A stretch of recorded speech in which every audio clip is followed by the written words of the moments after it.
नमस्कार, आपका साथ हूं मैं राजीव शर्मा। देश का सवाल है कि आखिर सुशांत की हत्या की साजिश करने वाला चेहरा कब बेनकाब होगा। देश पूछ रहा है हत्यारे कब जेल के पीछे होंगे और किन लोगों को बचाने के लिए महाराष्ट्र सरकार और महाराष्ट्र पुलिस ने सारा खेल खेला। देश जानना चाहता है कि ड्रग्स के किस कारोबारी और माफिया को बचाने के लिए उद्धव सरकार ने सुशांत की जांच भटकाई। देश पूछ रहा है सुशांत के हत्यारे अब तक क्यों बाहर आजाद घूम रहे हैं, और इन सारे सवालों के पीछे सीबीआई की जांच है जो जैसे जैसे बढ़ती जा रही है वैसे वैसे साजिश के चेहरे बेनकाब होते जा रहे हैं और नए सवाल सुशांत के फैंस के मन में आ रहे हैं। रिया की व्हाट्सएप चैट और कंगना के ट्वीट ने भी उसे एक नया एंगल दे दिया है। अब सुशांत की हत्या के पीछे अंडरवर्ल्ड, ड्रग्स, माफिया, प्यार, धोखा जैसे नए शब्द सामने आ चुके हैं, नए एंगल सामने आ चुके हैं और सबके पीछे जो चेहरे संदीप, रिया, सिद्धार्थ या वो हैं जिन्हें मुंबई पुलिस क्लीन चिट दे चुकी है। लेकिन अब सीबीआई का हंटर चल चुका है, सारे हथियारों के सरेंडर का समय आ चुका है। इसलिए हमारे शो के जरिए आज देश सवाल पूछ रहा है कि इस ड्रग डीलिंग करने वाली रिया को मुंबई पुलिस ने गिरफ्तार क्यों नहीं किया। क्या उद्धव सरकार महाराष्ट्र में चोरी छिपे ड्रग कारोबार को बढ़ावा दे रही है? क्या अंडरवर्ल्ड ड्रग्स कारोबार और महाराष्ट्र सरकार में किसी तरह का कोई कनेक्शन? क्या राणे के जिस मंत्री के बेटे की ओर इशारा कर रहे थे वो ड्रग्स कारोबार से जुड़ा हुआ है? सुशांत के कातिल पकड़े जाएंगे तो क्या बड़े ड्रग सिंडिकेट का खुलासा हो सकता है? देश के इन सवालों का जवाब देने के लिए हमारे साथ एक बड़ा पैनल जुड़ेगा, उनसे चर्चा करें। लेकिन उससे पहले इस शुरुआत में ही एक बड़ी खबर भी आपको बता देते हैं कि बॉलीवुड के ड्रग कनेक्शन पर फिल्म स्टार कंगना रनौत ने भी ट्वीट किया। नारकोटिक्स बॉलीवुड की जांच करेगी तो कई लोग जेल में होंगे। कंगना रनौत का कहना कि ये बॉलीवुड की जांच करेगी तो कई जेल में होंगे। स्वच्छ भारत अभियान के तहत बॉलीवुड के गटर की सफाई जारी है। बॉलीवुड को बॉलीवुड की संज्ञा दी है कंगना रनौत ने। लगातार मुखर होकर इस मुद्दे पर अगर कोई स्टार सबके सामने सबसे आगे है तो वो कंगना रनौत है और सुशांत सिंह मुद्दे पर उन्होंने पूरे बॉलीवुड को बॉलीवुड कहकर कटघरे में खड़ा कर दिया है। तो देश के सवाल में ये तमाम बातें हैं, तमाम मेहमान हैं जिनसे हम समझने की कोशिश करेंगे कि अब जो जांच चल रही है, अब जो चीजें निकल कर आ रही हैं, क्या वो एक बड़े नेक्सस की तरफ इशारा नहीं करती हैं? बॉलीवुड के ड्रग कनेक्शन पर कंगना रनौत का ट्वीट सामने आया है जो तस्वीरों में आप इस वक्त देख रहे हैं। और कंगना रनौत ने ही ये नहीं कहा है, हमारी भी जांच जो हमारे रिपोर्टर्स लगातार लगे हुए हैं, जो सीबीआई जांच कर रही है, जहां जहां जा रही है, जिससे पूछताछ कर रही है, उसमें क्या समाया है। एक रिपोर्ट देश का सवाल की शुरुआत में। जिस प्रकार की बातें सीबीआई के द्वारा अब सामने आ रही हैं, तो कहीं ना कहीं बहुत बड़ा ड्रग्स का माफिया भी इसमें अंतर्भूत है। इस प्रकार की बातें सामने आ रही हैं। सवाल महाराष्ट्र सरकार की मंशा पे उठता है। क्या फिल्म जगत के कुछ बड़े लोगों को बचाने का प्रयास था? क्या कोई राजनेता इसमें फंसा हुआ है, उसे बचाने का प्रयास था? कौन से ऐसे फिल्म जगत के बड़े लोग हैं जो आज भी ड्रग ले रहे हैं? अगर खुलेआम इस प्रकार से महाराष्ट्र में ड्रग बिकता है, मुंबई में ड्रग बिकता है, तो महाराष्ट्र की सरकार कर क्या रही है? रिया चक्रवर्ती एक्टर नहीं है, वो उसका क्रिमिनल गैंग है। आज जो व्हाट्सएप चैट आया है उसमें ड्रग माफिया से मिलना, ड्रग डीलर से इनका संबंध, कैसे एक अपने दोस्त को बोल एक ड्रॉप से डालो, उसका मजा देखो क्या है। तो ये क्या साबित कर, अब तो पहले क्रिमिनल गैंग था, अब तो ड्रग माफिया भी है और ड्रग माफिया से इसकी मिली भगत है। मामले की जांच नारकोटिक्स कंट्रोल ब्यूरो को सौंप दी गई है। उम्मीद है कि जल्द वो महाराष्ट्र और बॉलीवुड के इस ड्रग साम्राज्य का खुलासा करेंगे और कई बड़ी मछलियां इसका शिकार बन सकती हैं। सबसे बड़ा सवाल जो इस पूरे खुलासे से उठ रहा है वो है उद्धव सरकार पर, जिसने महाराष्ट्र में ड्रग साम्राज्य को बचाने के लिए रिया के इस व्हाट्सएप चैट को नजरअंदाज किया और केस की जांच को भटकाया। कुल भास्कर ओझा के साथ ब्यूरो रिपोर्ट, इंडिया न्यूज। तो सुशांत केस की हम इस वक्त बात कर रहे हैं। सुशांत मामले में सीबीआई लगातार जांच कर रही है हर जगह से। हालांकि उन जगहों की सीबीआई बात कर रही है जो जगह सामने थी मुंबई पुलिस के, और वहां जांच से तमाम चीजें जब निकल कर आती हैं तो लगता है सीबीआई ट्रैक पर है और उसी तरीके से जांच कर रही है जैसे होनी चाहिए थी। सुशांत केस में इस वक्त की बड़ी खबर से भी शुरुआत करते हैं कि सीबीआई की जांच जारी है। केशव, नीरज, सिद्धार्थ पिठानी से पूछताछ जारी। बड़ी खबर इस वक्त की, करीब 9 घंटे से सीबीआई पूछताछ कर रही है। सुशांत के वॉचमैन से भी पूछताछ जारी है। डीआरडीओ गेस्ट हाउस में इन सभी से पूछताछ कर रही है सेंट्रल ब्यूरो ऑफ इन्वेस्टिगेशन।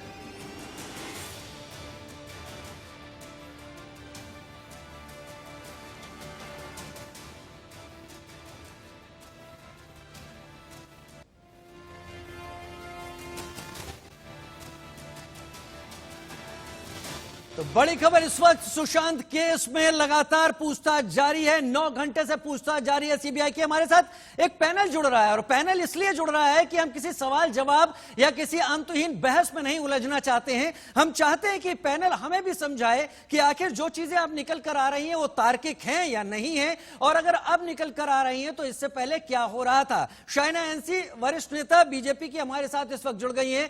पूर्व एसीपी शमशेर खान पठान साहब अक्सर देश का सवाल का चेहरा है, आपके सामने बेलाग अपनी बात रखते हैं, वो भी हमारे साथ इस वक्त जुड़े हुए हैं। अभिनेत्री नूपुर मेहता हमारे साथ इस वक्त जुड़ी हुई हैं। हमारे साथ राष्ट्रीय सचिव जुड़े हुए हैं ब्रजमोहन श्रीवास्तव एनसीपी के, वो भी लगातार आते हैं और बेतकल्लुफी से अपनी बातें रखते हैं, अपनी पार्टी का स्टैंड रखते हैं। महाराष्ट्र सरकार और महाराष्ट्र में क्या कुछ हो रहा है उस पर बात सामने रखते हैं। और साथ ही हमारे साथ मुकेश त्यागी जो कि कलाकार हैं, इंडस्ट्री से ही आते हैं। शुरुआत में नूपुर आपसे कर लेना चाहता हूं, यहां पर क्या लगता है आपको जो कुछ खुलासे अब हो रहे हैं, जो रिया की चैट सामने आ रही है, तमाम पूछताछ हो रही है और उस चैट में यह पता चल रहा है कि यह सब कुछ न केवल एक क्रिमिनल ऑफेंस था, यहां पर माफिया भी शामिल होता है, यहां पर ड्रग्स का भी एक बड़ा रोल निकलकर सामने आता है। आपको लगता है बॉलीवुड में जो नशे का खेल है, आपको क्या लगता है किस कदर हावी है बॉलीवुड में ड्रग्स या नशे का खेल?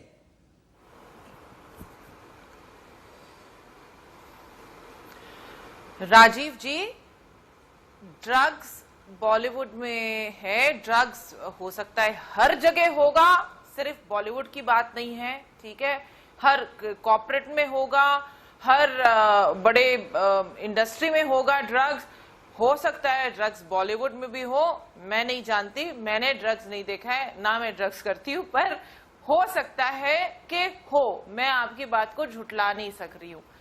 पर रिया की ये सब कहानियां तो इतनी मतलब मसालेदार हैं।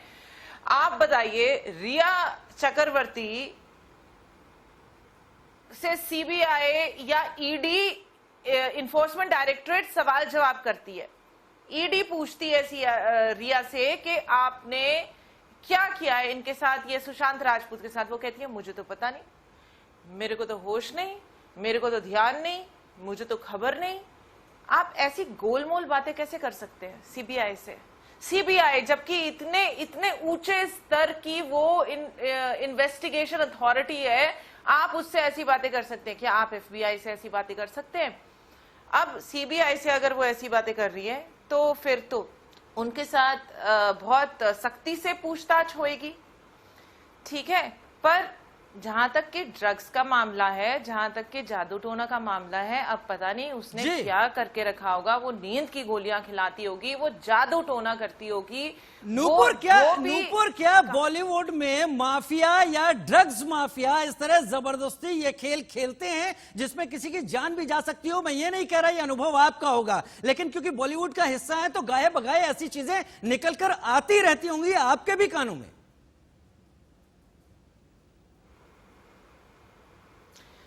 राजीव जी, बॉलीवुड में कोई इस तरह का ड्रग्स माफिया होता नहीं है। पॉपुलरली, नोइंगली कोई इस तरह का ड्रग्स माफिया नहीं होता है।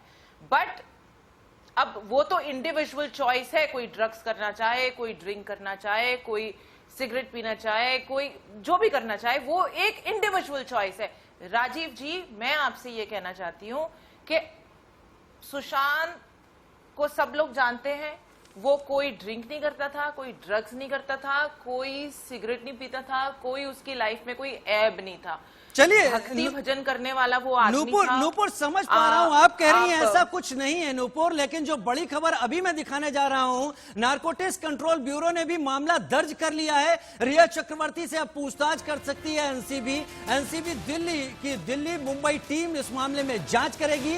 गौरव आर्या और दूसरे ड्रग डीलर की भी यहां पर जांच होगी। जो बातचीत रिया कर रही है, जो चीजें सामने आई हैं, उसमें वो खुलेआम ऐसी बातें कर रही है जिससे ये पता चलता है, भले आपका अनुभव ना हो, आपका कहना हो शायद हो या ना हो, लेकिन ऐसा लगता है वो चीजें एक्सेसिबल हैं, वो चीजें वहां तक पहुंच रही हैं जहां पर ये चीजें धीरे धीरे नशे से आगे बढ़कर लोगों की जिंदगी से खेलने तक शामिल हो जाती हैं। मुकेश त्यागी साहब भी हमारे साथ जुड़े हुए हैं। मुकेश त्यागी, आपको लगता है कि क्या इस पूरे मामले में,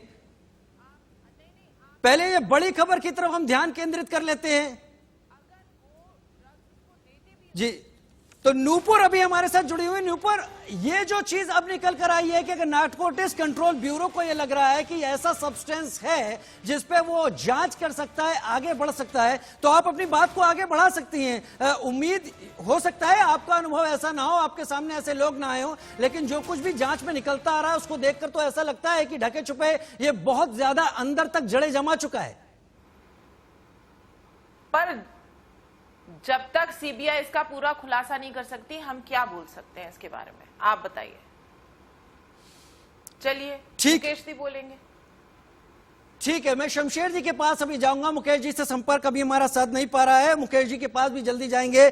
शमशेर भाई, आप तो मुंबई पुलिस में लंबे वक्त तक आपने एक बेशकीमती साल अपने दिए हुए हैं। आपको लगता है क्या पर्दे की जो रौनक है और बॉलीवुड में जो ड्रग्स का मिक्स है वो चलता है, वो होता है? आपकी पूरे जो कार्यकाल रहा है आपकी सर्विस का, आपको ऐसे मामलों से कितना दो चार होना पड़ा है?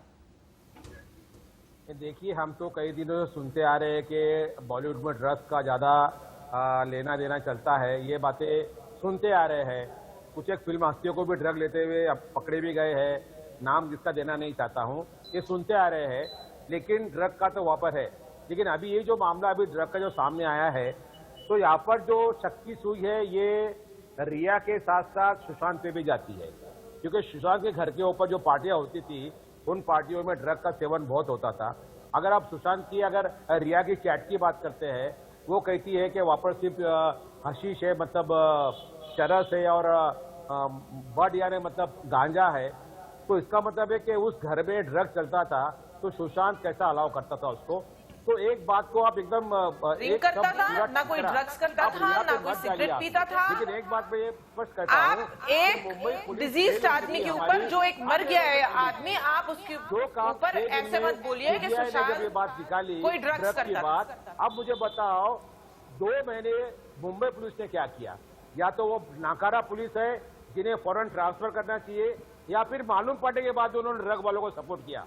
नहीं, 2 महीने मुंबई पुलिस ने तो कुछ नहीं किया। गवर्नमेंट को वो आप बात ब्लेम मत करो, सबके सामने एविडेंट है, ठीक है? पुलिस ऑफिसर शमशेर जी, आप जो बातें कह रहे हैं और आप लगातार देश के सवाल में आते भी रहे शमशेर भाई, और आपने लगातार साफ गोई से ये बात रखी है कि 24 घंटे में मुंबई पुलिस ने गलतियां की, वो छींटे उड़ा दिए जो आप उम्मीद नहीं करते थे कि मुंबई पुलिस का हिस्सा होने पर आप भी चाहेंगे कि वो छींटे लगे।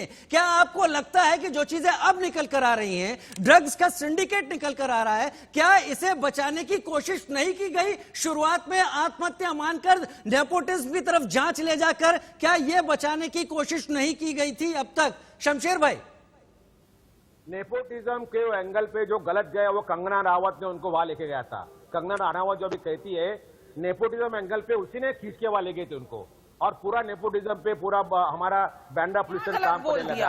अब यही कंगना रावत जब नया सोचा छोड़ा कि पूरे बॉलीवुड का पेश कीजिए, ये क्या कह रही है? ये पागल हो गई है। अच्छे फिल्म के लोग हमारे हैं, आप सबका टेस्ट करने कह रही है आप, और हर एक को जेल डालने बोल रही है। बॉलीवुड ने उसको इतना बड़ा नाम दिया की मौत कोई नेपोटिज्म की वजह से नहीं हुई है। जो भी ले रहा है वो उसका अपना मामला है। ये कह रही है कि सबको चेक करो, जेलों में डालो। ये पागल लेडी लग रही है मुझे ये कंगना राणावत, और उसको इम्पोर्टेंट ना दिया जाए। ये पागलों की तरह बयान देती है। पहले मुंबई पुलिस को लेट हुई, अभी वो कंगना सीबीआई को लेट रनौत हुई। लेकिन शमशेर जी पॉइंट तो वाजिब उठा रही है ना, पॉइंट तो वाजिब उठा रही है। चलिए ये रिया की चैट से निकल कर आता है कि वो ड्रग्स की बात कर रही है, वो ड्रग्स डीलर से बात कर रही है, पेडलर्स के संपर्क में है, लेकिन इसका मतलब एक्सेसिबल है, ड्रग्स है और ड्रग्स का एक रोल है। खान बहुत बड़ा स्टार होता, करेक्ट। बॉबी डियोल बहुत बड़ा स्टार होता, ठीक है, शत्रुघ्न जी के बेटे लव कुश बहुत बड़े स्टार होते। अगर नेपोटिज्म में आप स्टार बन सकते तो बहुत लोग बहुत बड़े बड़े स्टार होते। शाइना एनसी हमारे साथ जुड़ी हुई है। नेपोटिज्म शाइना जी नेपोटिज्म से कोई बीजेपी के स्टार वरिष्ठ नहीं नेता हैं आप। शाइना जी, मैं शाइना जी से बात कर रहा हूं अभी। नूपुर आता हूं आपके पास, आपके भी पॉइंट हम नोट कर रहे हैं यहां पर। शाइना जी, आप बीजेपी सरकार में रह चुकी है, ऐसा नहीं है कि उद्धव सरकार आई और ये सारी चीजें शुरू हो गई, ये सारी चीजें पहले भी चल रही थी, इस तरह का ड्रग्स का खेल चल रहा था। आपको अंदाजा है कि बॉलीवुड में ड्रग्स का खेल कितना अंदर जा चुका है? राम कदम साहब, आप ही की पार्टी के यहां पर सवाल उठाते हैं कि उद्धव सरकार बताए कि किस ड्रग डीलर, किस ड्रग माफिया या किस स्टार को बचाने की कोशिश हो रही थी इसकी आड़ में। देखिए राजीव जी, मैं 2-3 चीज कहना चाहती हूँ। जी बोलिए। ये ड्रग, अंडरवर्ल्ड, माफिया और जो दिखाई दिया है इस साजिश में, इसकी तहकीकात होनी चाहिए थी। हम बार बार कह रहे थे कि सीबीआई को ये प्रोब दिया जाए। क्यों? क्योंकि बहुत सारे ऐसे गंभीर सवाल हैं जिसका कोई तहकीकात भी मुंबई पुलिस ने नहीं किया। जब हमने कहा कि ये पता तो कीजिए कि ये सुसाइड है, अबेटमेंट है या मर्डर है, तो उन्होंने कहा ये ओपन एंड क्लोज केस है। जब हमने पूछा कि ऑटोप्सी रिपोर्ट में डेथ टाइमिंग नहीं, तो उन्होंने नजरअंदाज किया। जब देवेंद्र फडणवीस ने कहा कि ये मनी लॉन्ड्रिंग को लेके या मिस अप्रोप्रिएशन को लेके ईडी में केस क्यों नहीं रजिस्टर किया, तब भी कोई जवाब नहीं। आदरणीय सुप्रीम कोर्ट ने जब सीबीआई को सौंप दिया है, और मैं अभिनंदन करना चाहती हूँ मीडिया का। बहुत सारे लोग कह रहे हैं कि ये मीडिया ट्रायल है, मैं कहना चाहती हूँ ये मीडिया ट्रायल नहीं है, बल्कि मीडिया ने वो काम किया जो मुंबई पुलिस और महाराष्ट्र सरकार को करनी चाहिए थी। और आज जो ये खुलासा हुआ है, इसमें हम सब जानते हैं कि बॉलीवुड में जो गलत काम हो रहे हैं, लेकिन उसका पर्दाफाश करने की आवश्यकता है। और सीबीआई के जांच से ही पता चलेगा कि कैसे ये सब चीजें हमारे समाज को खराब कर रहे हैं, हमारे युवाओं को खत्म कर रहे हैं। और जो एक जान जा सकती है एक अभिनेता का, तो किसी और को भी इस जाल में फंसने से बचाने के लिए ये खुलासा बहुत ही जरूरी है। हमारे युवा वर्ग जो भले ड्रग्स ले या नहीं ले, हर एक माता पिता को पता नहीं कि अपने बच्चे क्या कर रहे हैं, और उस दृष्टि से ये पूरा खुलासा पब्लिक डोमेन में बहुत ही आवश्यक है। और मैं मानती हूँ कि सीबीआई बिल्कुल सही जांच करेगी। ये एक अलग पॉइंट हो जाता है कि बच्चे ले रहे हैं या नहीं ले रहे हैं, लेकिन इसके साथ अगर आप ये बात कह रही हैं तो इसका मतलब ये बात भी है कि वहां पर खुलेआम ये चीजें एक्सेसिबल हैं, और जहां पर ये चीजें पहुंच रही हैं, अगर एक आत्महत्या मामले से शुरू हुई जांच बाद में हत्या आत्महत्या में उलझती है, और उसके बाद उसमें माफिया एंगल भी आता है, ड्रग्स एंगल भी निकल कर आता है, तो ये कहीं दूर तक जाती हुई चीज दिख रही है। शाइना जी बिल्कुल आप सही बोल रहे हैं। इसलिए वापस सवाल आता है सरकार की भूमिका क्या है, लॉ एंड ऑर्डर को लेके क्या उनके ये जो गंभीर सवाल उठे हैं, क्या वो चुप्पी लेके सिर्फ चुपचाप रहेंगे, या फिर जो दाल में कुछ काला है यहाँ स्पष्ट। ऐसा तो होगा नहीं है शाइना जी कि ये चीजें उद्धव सरकार में ही शुरू हो गई होंगी। जी ऐसा तो होगा नहीं कि ये चीजें अभी शुरू हो गई होंगी। आपकी जानकारी क्या कहती है? क्या लंबे वक्त से चला आ रहा है और इतना स्ट्रांग हो गया है कि किसी की जान लेने तक बात बन सकती है? बिल्कुल सही बोल रहे हैं आप, और किसी की जान गई है और बहुत सारे खुलासे हुए हैं, और सीबीआई में हम विश्वास करते हैं ये सच्चाई सबके सामने आना चाहिए, और जल्द से जल्द। हम कोई इन्वेस्टिगेशन में कोई दखल अंदाज नहीं करना चाहते हैं, या कोई कंस्पिरेसी थियोरी या बेबुनियादी आरोप नहीं लगाना चाहते हैं, लेकिन सच्चाई तो सबके सामने स्पष्ट रूप से आना चाहिए। जो 60-70 दिन तक कोई एफआईआर दर्ज नहीं होता है, इतने सारे पहलू को लेके कोई सवाल का जवाब नहीं, तो बहुत ही गंभीर परिस्थिति है। बहुत गंभीर परिस्थिति है। ब्रजमोहन जी, शाइना एनसी जी का कहना है कि शायद यही वजह थी कि बीजेपी लगातार जोर दे रही थी पार्टी के आधार पर कि सीबीआई जांच होनी चाहिए, वो नहीं हो रही है, उसके बारे में सवाल खड़े किए जा रहे हैं, और अब जब हो रही है तो हर दिन एक ऐसी चीज निकल कर आ रही है पुख्ता सबूतों या चैट या कुछ ऐसी चीज के साथ जिससे शक गहरा रहा है कि बॉलीवुड के पर्दे के पीछे जो दुनिया है वो बहुत बहुत ज्यादा सवालों के घेरे में है। ब्रजमोहन जी, शाइना जी को मैं बधाई देना चाहता हूं। वो बहादुर भाजपा के नेता हैं जिन्होंने अपनी ही पार्टी के ऊपर उंगली उठाई है बहुत बहादुरी के साथ। देखिए, जो नारकोटिक्स एक्ट है ये सेंट्रल गवर्नेंस का एक्ट है और ये जो नारकोटिक्स की गतिविधियां होती हैं इनको रोकने का काम सेंट्रल एजेंसी करती है। सेंट्रल एजेंसी का मतलब होता है भारत सरकार। वो भारत सरकार में पिछले 6 साल से भारतीय जनता पार्टी की सरकार बैठी हुई है, लगातार उनके नियंत्रण में है ये सारा मूवमेंट। आज तक उन्होंने कोई ऐसा ड्रग स्मगलर गिरफ्तार नहीं किया जिसके बारे में ये वो कह सके दावे के साथ कि वाकई हमने हिंदुस्तान को ड्रग से बचाने की कोई जिम्मेदारी नहीं है। ब्रजमोहन जी, क्या सरकार पे जो उंगली उठाई है इसके लिए मैं उनको बहुत बधाई देना राज्य सरकार की कोई जिम्मेदारी नहीं बनती? राजीव जी, दूसरी बात मैं ये कहना चाहता हूँ कि सारे लोग खाली वक्तव्य वीर बने हुए थे, खाली आपके चैनल पे बात कर रहे थे। एक भी आदमी उस फोरम के पास नहीं गया जो सीबीआई को निर्देश दे सके कि आपको जांच हिंदुस्तान महाराष्ट्र के इस इशू का जांच सीबीआई को करना है। कोई भी नहीं गया। रिया चक्रवर्ती ने, मैं रिया का पक्ष नहीं ले रहा हूं लेकिन सच्चाई बताना चाहता हूं, रिया चक्रवर्ती ने ये मांग रखी सीबीआई की कि सीबीआई को जांच करना चाहिए। उनकी उस एप्लीकेशन के ऊपर सुप्रीम कोर्ट ने ऑर्डर किया है कि जितने बीजेपी के नेता जो आज बात कर रहे हैं ये तो सिर्फ एक ही काम कर रहे थे, सुशांत सिंह के मुद्दे को एक इशू बनाकर। रिया ने किस तरीके से मांग रखी? रिया ने उसके बाद बिहार पुलिस की एफआईआर को ट्रांसफर किए जाने की बात रखी। महाराष्ट्र सरकार ने नाखुशी जताई, लगातार हीला हवाली होती रही। अब सीबीआई जांच निकल कर आती है तो ऐसा कुछ निकल कर आता है। ब्रजमोहन जी, थोड़ा सा तार्किक आप भी हो जाएं, स्वीकार कर लें कि कहीं बहुत गलतियां तो हुई हैं सरकार स्तर पर।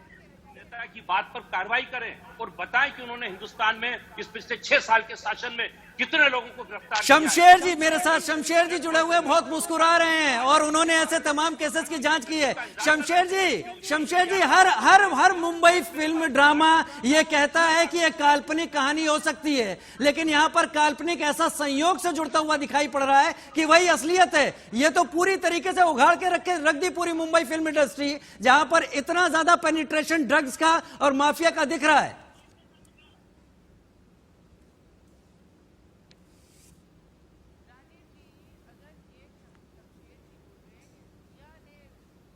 राजीव जी, मेरी आवाज आ रही है आपको? जी बोले शमशेर जी।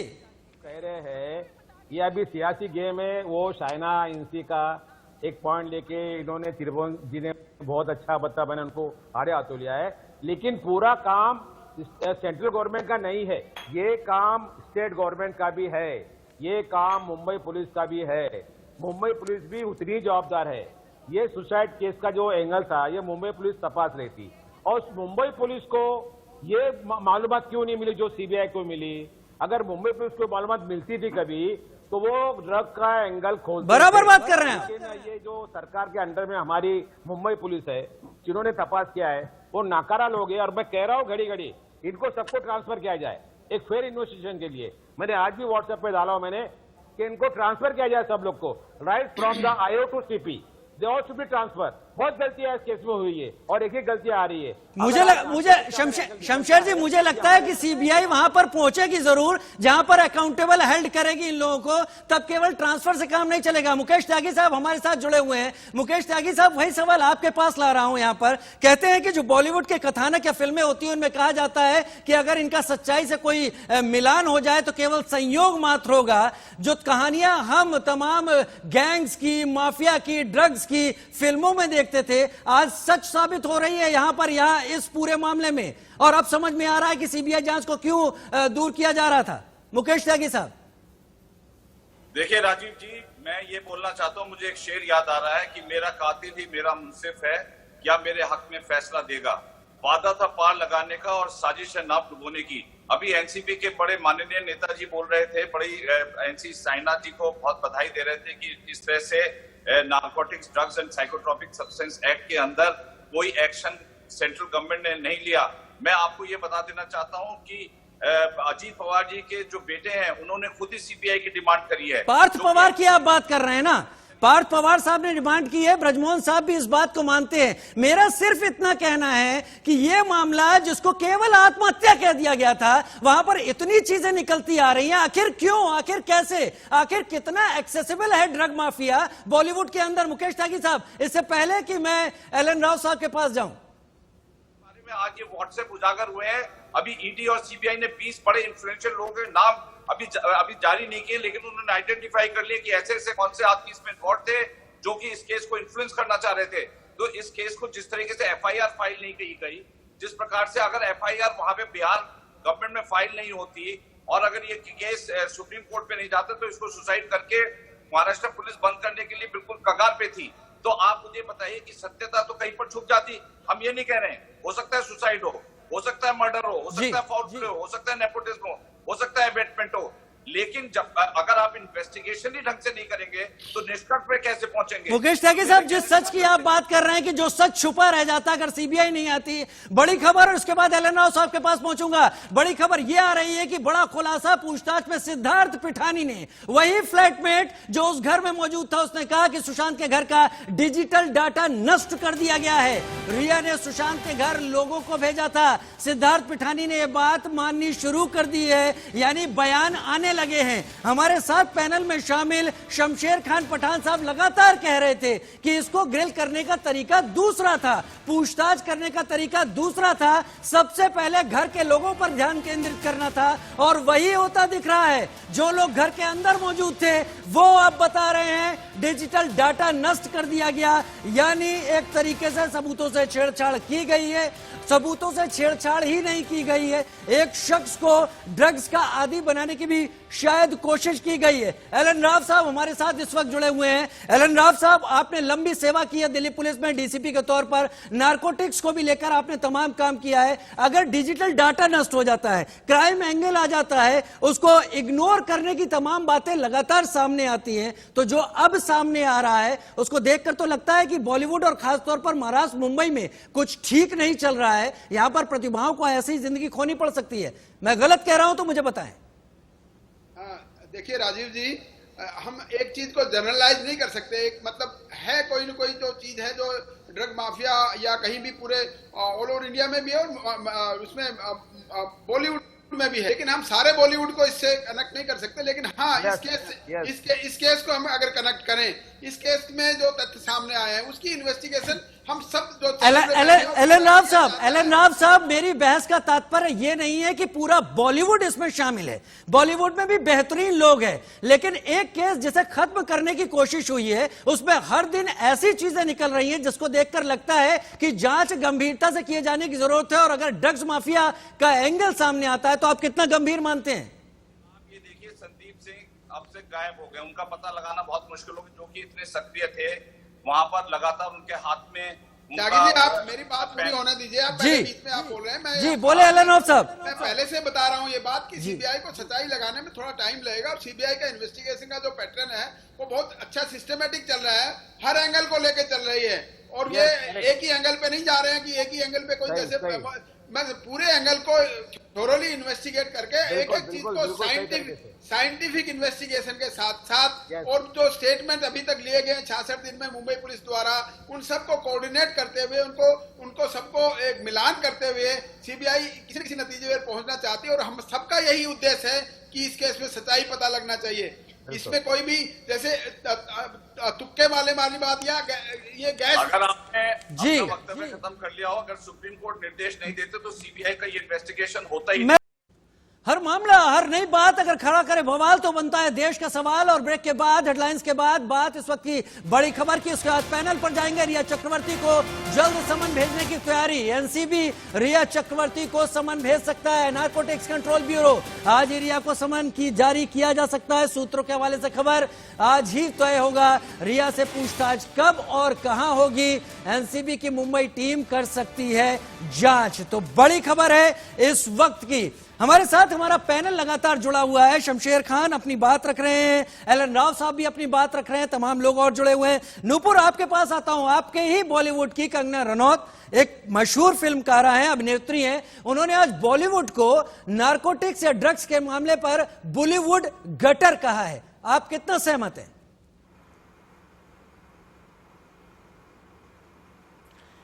देखिए, कंगना का अपना पक्ष है।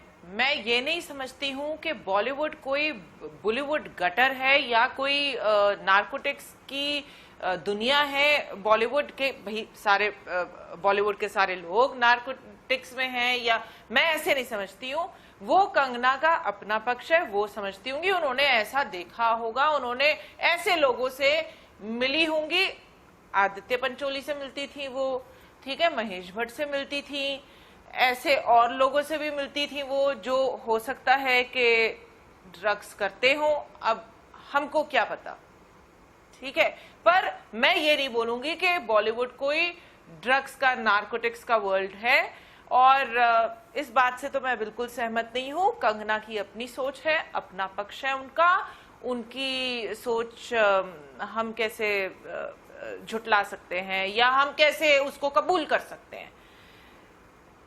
जी, शाइना एनसी हमारे साथ जुड़ी हुई हैं। शाइना जी, लगातार ये आरोप लगते रहे कि इस पूरे मामले में राजनीति कहीं ज्यादा हो गई और जो मुद्दा है, असल मुद्दा छुप गया। एक सुशांत के लिए इतना ज्यादा हो हल्ला मचा दिया गया। देश में और भी बाकी ऐसे सुशांत होंगे जिनके बारे में कोई बात नहीं करना चाहता, लेकिन तब जब ऐसे गंभीर सवाल खड़े होते हैं, आपको क्या लगता है जिस तरीके से आप लोग इस मुद्दे को उठाते रहे, क्या आप मानेंगे, क्या आप चाहेंगे कि ये जो सूत्र निकल कर आ रहे हैं, जिसमें माफिया निकल कर आ रहा है, दुबई का एंगल भी निकलता है, जिसमें ड्रग्स भी निकलता है, इसे केवल एक मामले तक सीमित ना किया जाए, इसकी पूरी थॉरोली जांच हो, और इसकी जांच तब तक हो जब तक पूरी कड़ियां ना हाथ में आ जाए। राजीव जी, सच्चाई ये है, ये टोटल बॉचअप है। ये इसको जिस ढंग से हैंडल किया गया, 45 जो महत्वपूर्ण है, कोई भी इन्वेस्टिगेशन में ड्रग एंगल आया ही नहीं था। उन्होंने ओपन क्लोज के सुसाइड है। अभी पुलिस को ये भी पता नहीं कि अबेटमेंट है, मर्डर है, कौन से केसेस, क्राइम स्पॉट को कॉर्डन ऑफ नहीं किया, ऑटोप्सी रिपोर्ट में डेथ का टाइमिंग नहीं लिखा। अभी सवाल उठता है, जब सीबीआई को सौंप दिया है और ये ड्रग माफिया का एंगल आया है, तो ये ड्रग कैसे प्राप्त हुए? ड्रग का सर्कुलेशन जो महाराष्ट्र और मुंबई में है, तो उसमें भी पुलिस को तहकीकात करनी चाहिए थी कि कैसे आया। वो भी गैर कानूनी है।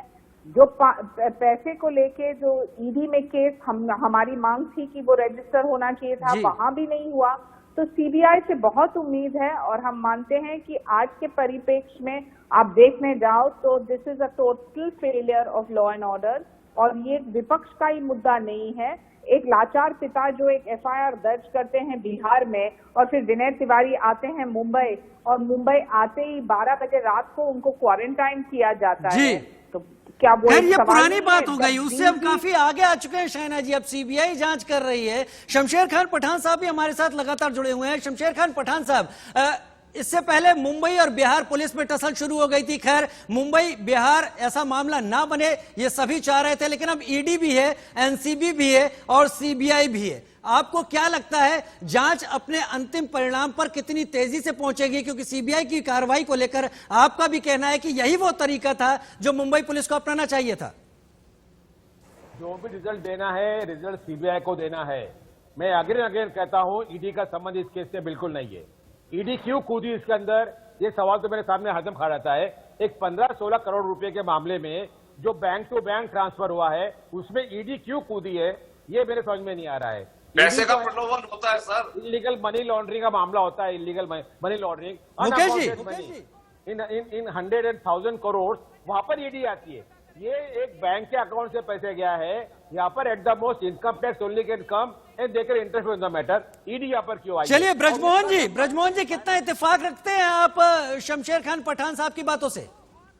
The murder, it is not connected with the money which they are probing. Number 2, now the CBI is on the right track, और अभी एनसीबी को मैटर दिया है। NCB will try their own matter about drug racket. जी But as far as Brajmohan ji only, but CBI is on the right track. वो 4 लोग जिसकी मैं बात हरदम कहा था कि इन 4 लोग के पास। चलिए मैं एलन राव साहब के पास जाऊंगा, क्योंकि एलन राव साहब बेहतर तरीके से आपकी बात को समझा सकते हैं। एलन राव साहब, यहां पर इस पूरे मामले में अगर ड्रग का एंगल निकल रहा है, मैं ड्रग पर इसलिए आ रहा हूं क्योंकि आपने नारकोटिक्स के तमाम केसेस हैंडल किए हैं, आपने इनको नजदीक से देखा है, लेकिन इस मामले में जो शमशेर खान पठान साहब बात उठा रहे हैं कि यहां पर सीबीआई को ही जांच करनी चाहिए, तमाम जो अलग अलग मल्टीप्लिसिटी हो गई है वो इसको खराब करेगी, आप कितना सहमत हैं इस जांच के परिणाम को लेकर अगर अलग अलग एजेंसी जांच कर रही है तो? किससे पूछ रहे हैं आप राजीव जी? एलन राव साहब। हाँ जी, ये बिल्कुल पठान साहब जो कह रहे हैं बिल्कुल सही कह रहे हैं। इन्वेस्टिगेशन जो मर्डर केस का जो इन्वेस्टिगेशन है उसका आउटकम सिर्फ सीबीआई ही दे पाएगी। बाकी इन्वेस्टिगेशन अपने अपना ईडी और जो कर रहे हैं वो अपने क्षेत्र में कर रहे हैं, उनका कार्य क्षेत्र अलग है। ईडी का मॉनेटरी ट्रांजैक्शन के ऊपर है और एनसीबी का नारकोटिक के बारे में है, लेकिन मर्डर है या सुसाइड है इसकी इन्वेस्टिगेशन सिर्फ सीबीआई ही कर रही है और करेगी। और इसका यही एक मैं बता रहा हूँ, पठान साहब से मैं बिल्कुल एग्री करता हूँ, ये इन 4 आदमियों के बीच में ही सब कुछ है और ये 4 आदमी डेफिनेटली सीबीआई बिल्कुल ब्रेक करने के कगार पर है। मुकेश त्यागी साहब, आपने सुना क्या कहा पठान साहब और एलन राव साहब ने? आपको क्या लगता है, उम्मीद जगती है जब एनसीबी भी रिया को सम्मन करने की तैयारी में है, ईडी भी है, सीबीआई भी है यहां पर? देखिए, मैं बिल्कुल पठान साहब की बात से इत्तेफाक रखता हूँ, सच्चाई सामने आनी चाहिए और राव साहब भी जो कह रहे हैं सच्चाई के बारे में हमारी उसमें यूनानिमिटी है, लेकिन हमारे प्रोसीजरल उसमें डिस्कनेक्ट है। अगर एनफोर्समेंट डायरेक्टरेट इन्वॉल्व है तो मुझे लगता है उसमें कोई उसका रेलिवेंस है, इसलिए वो इन्वॉल्व है। अब इसमें ड्रग्स का था, अब तक कोई ड्रग्स के बारे में ज्यादा सक्रिय बात नहीं हो रही थी। आज जिस प्रकार से ड्रग्स के बारे में निकली है कि किस प्रकार के ड्रग्स का, तो इसमें हो सकता है कोई ड्रग कार्टेल, और ड्रग कार्टेल आप जानते हैं कि बहुत लुक्रेटिव बिजनेस होता है। अगर वो इन्वॉल्व है उसके अंदर, तो हो सकता है उसके अंदर अंडरवर्ल्ड का भी इन्वॉल्वमेंट कहीं पर हो। तो इसको अगर आपने वहीं पे छोड़ दिया, एक सीधा छोड़ दिया, ये आपको इसको 360 डिग्री इन्वेस्टिगेशन करना लाजमी है, तभी आपको इस पर सच्चाई लगेगी। खाली ये नहीं पता करना कि सुशांत सिंह मरे हैं या उनका सुसाइड हुआ, उसके अलावा और कितने ऐसे फाउल प्लेज ऑपरेट कर रहे थे, कितनी ऑर्गेनाइज्ड इंडस्ट्री इसमें काम कर रही थी, इसका उजागर करना हमारे देश के लिए बहुत जरूरी है और तभी ईडी की रेलेवेंस बनती है। अभी जो नार्कोटिक कंट्रोल बोर्ड ने जो इन्वेस्टिगेशन शुरू किया है, अभी वो निकले हैं कि 20 ऐसे लोगों के नाम आइडेंटिफाई किए हैं जो बहुत ज्यादा इन्फ्लुएंशियल लोग हैं, सीबीआई और ईडी ने मिलकर के वो किए हैं। तो कहीं ना कहीं किसी भी प्रकार से कुछ ना कुछ इन्वेस्टिगेशन करके इस निष्कर्ष पे पहुंचे। खैर 10 ऐसे किरदार हैं जिनके ऊपर ये पूरी जांच अगर पहले से केंद्रित होती तो हल काफी पहले निकलता। ब्रजमोहन साहब, जिस तरह से अब सीबीआई जांच कर रही है, आप उससे सहमत हैं? आपको लगता है कि हम परिणाम की तरफ जल्दी आगे बढ़ेंगे या हमें जल्दी परिणाम मिलेगा? 12 घंटा लेट किया तो मैं ये जो कह भी रहा है हूं त्यागी जी मैं आपको बिल्कुल आप बिल्कुल सही कह रहे हैं, लेकिन जो साइड इन्वेस्टिगेशन, ईडी की इन्वेस्टिगेशन, एनसीबी की इन्वेस्टिगेशन को हमने रोकने के लिए नहीं कहा। और ऐसे बहुत से ऐसे केसेस हैं त्यागी जी। राव साहब, मैं कह रहा हूँ अगर कोई इन्वेस्टिगेशन एक्स्ट्रा हो भी रहा है तो उसमें होना चाहिए, नहीं उसमें नुकसान नहीं है, कोई भी उसमें कोई नुकसान नहीं है। मैं आपको कई केसों का एग्जाम्पल